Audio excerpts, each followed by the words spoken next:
There's a packaging item in the packaging industry that closes 4 out of every 4 demonstrations it gets. 4 out of 4. That's 1,000. I'm David Marinac, 35 years in the specialized packaging space, selling Hoover, Moen, Corning Glass, Cisco, even H.J. Heinz. In the next 6 minutes, I'm going to tell you exactly why this product is not selling, because the same thing is probably happening in your packaging company. This particular item is a blown stretch film, not cast stretch film. Now, regular cast stretch film gets stretched around a pallet and begins to lose its stretchiness almost immediately. This one shrinks instead of stretching. It holds the entire trip. It's like a giant bungee cord around the load, pulling the pallet and pulling the packages on the pallet tight for the entire trip, even in storage. Film costs are down 50%. The number of times someone has to walk around a pallet, down 50%. The wrap time a machine has to wrap it around, down 50%. No bending, no reaching, etc. That's not a better roll of stretch wrap, however. That's a different product that happens to come on a roll. Listen closely. Because it looks like every other stretch film on Earth, it gets cast aside like it's stretch film. It's clear, it's on a roll, so it goes on a pallet.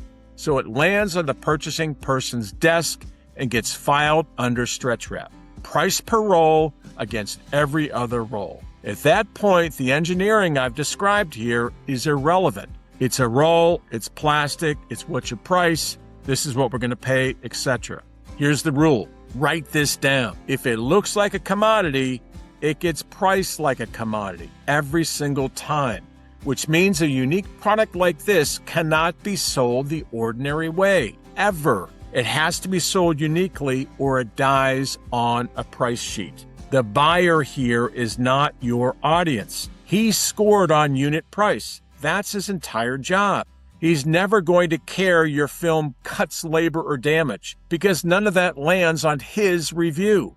Stop wasting your rep's time even attempting this. The person who cares is somewhere else in the building. Could be an operations manager who's measured on how many pallets go out the door. Could be a safety manager sitting on his 3rd back strain workers' comp claim of the year, looking at another claim more than every roll he'll ever decide down the road. It's a sustainability person who has to report a plastic number to corporate and has no idea how to do this. These people feel the pain in their own numbers. They have a budget authority purchasing does not have, and they'll pay a premium gladly because to them, it isn't the film, it's not the product. It's their problem going away. Now think about it. It's their problem going away. That's how a product like this becomes a margin builder instead of a commodity. And it's how you get an account you've been locked out of for years because once you're in, you can sell them every other packaging item you have. And here's where the whole industry is stuck. For 25 years, reaching those people was the rep's job. You hired a guy, gave him a territory and a trunk full of samples. And hunting was just part of the salary. That stopped. The reps became order takers. They farm the accounts they already have and they don't forage for any more. Every sales manager in the industry knows it, and most of them will admit it if you ask them. But the salary line never changed. So you're still paying full freight for hunting that stopped 10 years ago. And even if your reps did hunt, it wouldn't work now because the decision maker of these companies has changed too. It's not the buyer who buys unique packaging products. It's the operations manager, and they're not taking your call. He's not opening a blind email. He's not sitting at lunch returning a call or searching for a roll of plastic. He researches quietly on his own weeks before anybody talks to a salesperson. And by the time he agrees to a meeting, he's already decided what he's interested in. So the meeting your rep is chasing isn't anywhere the decision maker gets made. It's where it gets confirmed. You educate them now before anybody contacts them. Find the exact people who own that pain. Not a list, not a territory, the specific operations, safety, sustainability people in the company that handle these types of problems. Get real information in front of them where they're actually looking and care before a rep ever picks up the phone. Then they raise their hand. Then they come to you saying, I need that. I need this packaging product. And yeah, your rep isn't convincing anybody. He's closing somebody who's already decided, which, by the way, is the only thing most reps were ever good at in the first place. That's what packaging intelligence is. That's what packaging intelligence does. Targeting, research, education, run before a contact ever hears from you. And that's not marketing. Marketing talks at people. This gets them coming to you.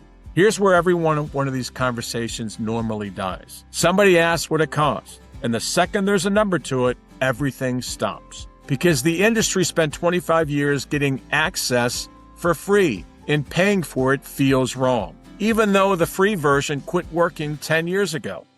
Nobody in your building works for free. Not you, not your manager, and not your reps. But access here is supposed to be free? Nonsense. That's the whole reason why nothing changes in this business. It's not the products. The products are fine, and some of them are unbelievably efficient, like this one. But it takes someone willing to do something different. And different is never free. So go pull your last 24 months and count only the accounts somebody in your packaging company went out and found. Not renewals, not referrals that walk by, and divide that by the number of reps you pay for. If that number looks fine, everything else in your company, great. If it doesn't, then somewhere in your line right now is a product closing 4 out of 4 that nobody's ever heard of. My point with all of this is to quite clearly explain packaging sales of specialized item can get your reps in the door, can get your reps past the Betty the Clerk buyer, get to selling at higher margins, higher sales that repeat, and stop this commodity world that unfortunately our industry is stuck in. I hope this makes sense. I hope you'll check out our other videos that we've got, whether they're playlists, all related to the packaging industry, many related to packaging sales, and the opportunities that are awaiting our packaging reps for those companies that want to do something different. I hope this helps. Thanks.